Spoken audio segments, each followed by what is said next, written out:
Good morning.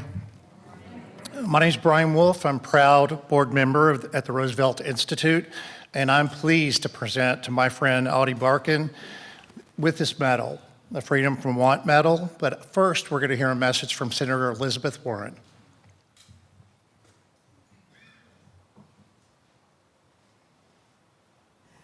Hi, everyone. I am so sorry that I couldn't join you in person for this year's Four Freedoms Awards ceremony, but I am so glad to have the chance to be here virtually with all of you to celebrate Ady Barkan. Wow.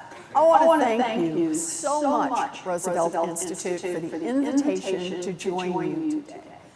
To my good friend Ady, congratulations on receiving the Freedom from Want Medal. You know, Ady and I go way back, and that means I've seen him pick a lot of really good fights. For years now, he's been at the forefront of the fight for health justice, pushing for lasting change so that everyone in America gets the care they need. Ady's fought through ALS, Big Pharma, special interests, and politicians who have tried to stop his progress. And thanks to his persistence, he hasn't just been in the fight.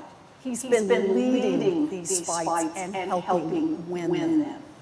Ady's advocacy stopped Republican efforts to repeal the Affordable Care Act. Let me just say it again.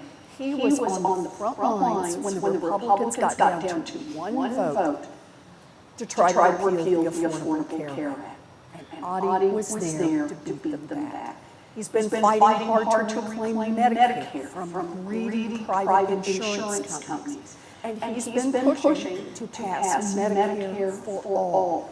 He's also pushing for the necessary investments in direct care workforce to expand home and community-based care. You know, that's an amazing list. It's real change with real impact. And that's Ady. Ady inspires us with his perseverance, with his perspective, and with his grit. Millions of Americans across this country owe Ady a big thank you. So, Ady, congratulations again on such a well-deserved award. I am so glad to have you as a friend and partner in our big righteous fights. Woohoo.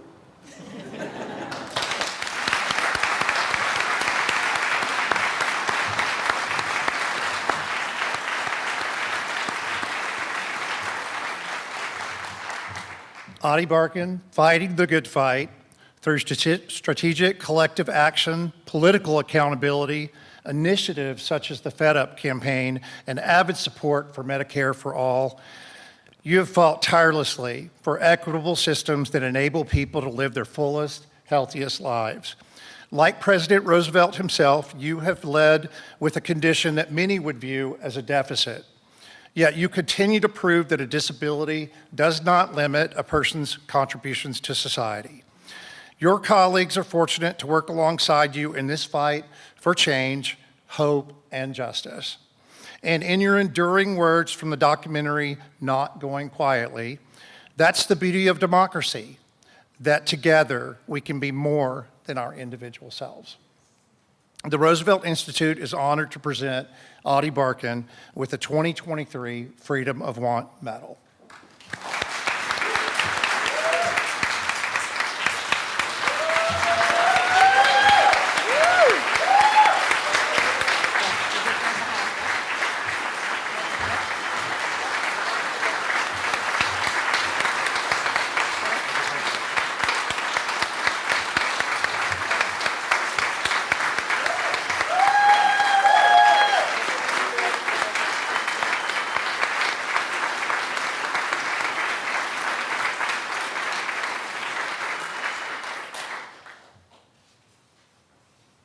Thank you very much. It is particularly meaningful to receive this award alongside Nancy Pelosi. I would not be here today, I would not be anywhere, if it were not for my beloved caregivers, who tend to me every hour of every day. 3 of them brought me across the continent, and I am so grateful to Izzy, Robert, and Drea for everything they do. With me also is my wife, Rachel. We will celebrate 18 years together next week. Every year has been an adventure, and coming to New York this week, especially with our two perfect angels, Carl and Willow, is wonderful evidence that new adventures still await us, and that staying in the struggle can bring beautiful rewards. I am grateful also to the Roosevelt Institute for giving me this honor. It comes in a poignantly coincidental year. In 1921, Franklin Roosevelt was 39 years old. He was on vacation when he suddenly became ill, and quickly paralyzed from the waist down. Today, I am also 39 years old.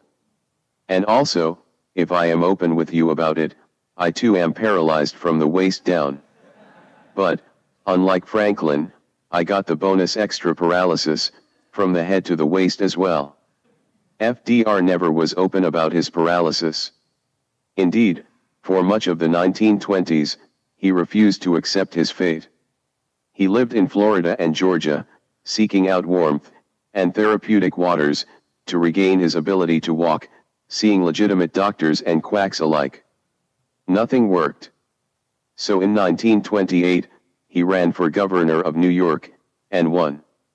In January 1941, 20 years after his paralysis, just having won his third term as president, Roosevelt gave his State of the Union address, arguing that the United States must support the British war effort against Germany, and laying out a vision for a post-war world based on 4 freedoms. When Roosevelt described the freedom from want, he used one, and only one metric to explain what that phrase meant. Health. He said, quote, "The third is freedom from want," which, translated into world terms, means economic understandings which will secure to every nation a healthy, peacetime life for its inhabitants, everywhere in the world. End quote. Thus, FDR's experience teaches us a profound lesson about dealing with personal tragedy and about the choices we make about how we spend our time on this earth.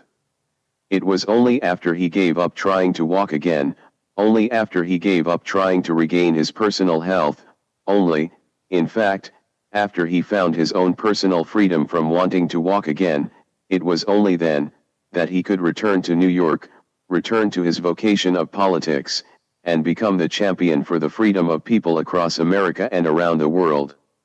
It is for that personal courage and fortitude, in addition to his moral clarity and leadership, that the rest of us can, to this day, still aspire to roll in the tracks that he laid. It is a privilege to be with you today, and to work together to build the world that FDR imagined for future generations. Thank you.